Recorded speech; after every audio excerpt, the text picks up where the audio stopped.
খুলনা মহানগরীর মোস্তারমোড় কইয়াবাজার রোডের খইয়াতলায় যৌতুকের দাবিতে এক গৃহবধূর উপর নৃশংস নির্যাতনের অভিযোগ উঠেছে। বিস্তারিত থাকছে মামুন হাসানের প্রতিবেদনে। স্বামী ও শ্বশুরবাড়ির লোকজনের নির্যাতনে গুরুতর আহত হয়েছেন লামিয়া আক্তার। দুইতলার ছাদ থেকে ফেলে দেওয়ায় তিনি এখন পঙ্গুত্বের আশঙ্কায় আছেন। লামিয়ার স্বামী আব্দুল্লাহ আল ইমরান খুলনা ওয়াসার কর্মচারী। বিয়ের পর থেকেই তিনি ও তার পরিবার নিয়মিত যৌতুক দাবি করত। তার কাছ থেকে 2 লাখ টাকা দাবি করেন। সে টাকা দিতে অস্বীকৃতি জানালে লামিয়ার উপর চালানো হয় মধ্যযুগীয় কায়দায় নির্যাতন। মাথার চুল কেটে দেওয়া হয়, গলা টিপে ধরা হয় এবং পরে ছাদ থেকে ফেলে দেওয়া হয় বলেও জানান স্থানীয়রা। চিকিৎসকরা জানান লামিয়ার কোমর ও পিঠ মারাত্মকভাবে ক্ষতিগ্রস্ত হয়েছে।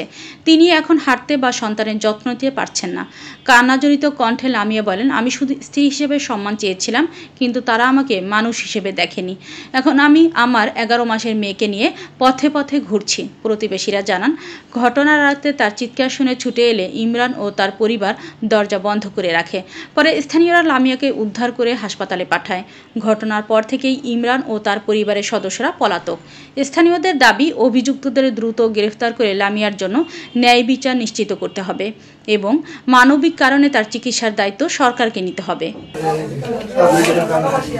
আমার মেয়ের জন্য, আমার মেয়েটার জন্য বাবা হারা না হয়, তারপর আমি এই পঙ্গু জীবন নিয়ে কোথায় যাব, কার কাছে যেয়ে উঠবো, কে আমার রক্ষা করবে, রাখবে, সেই জন্য এখানে থাকতে চাচ্ছি। আমার মেয়েটা যেন বাপ হারা না হয়, ওর মুখের দিকে তাকিয়ে এখানে থাকতে চাচ্ছি। আচ্ছা, আমাকে লাথি মেরে দোতলার ছাদ থেকে, এই দোতলার ছাদ থেকে এখানে ফেলে দিয়েছে। তারপর আমার প্রতিবেশী ছিল বাবু ভাইয়া, সে আমার কান্নাকাটি শুনে গিয়ে সাতরাইয়া তারপর আমাকে এসে উদ্ধার করে 8 দিন হসপিটাল নিয়ে যায়। সেখান থেকে আমাকে ফেরত দিছে। তারপর আমাকে নিয়ে যায় 250 বেডে, সেখানে আমার চিকিৎসা 1 দিন। সেখান থেকে আমাকে নিয়ে যায় পঙ্গু হসপিটালে।